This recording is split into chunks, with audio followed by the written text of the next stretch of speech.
سؤال رياضي: في أي سنة فاز فريق الوداد البيضاوي أول لقب إفريقي؟ السلام عليكم. موعد وتوقيت مباراة الوداد الرياضي وفريق اتحاد طنجة برسم ثمن النهائي كأس العرش المغربي 2023، والقنوات الناقلة لهذه المباراة.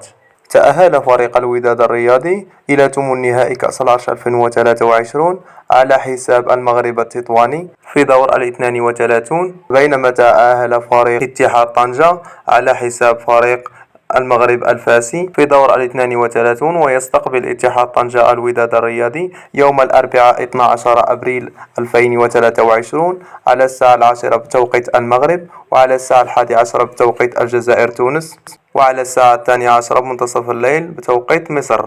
ومن المنتظر نقل هذه المباراة على قناة الرياضية المغربية إن شاء الله، وسنوافيكم بكل جديد بخصوص كأس العرش.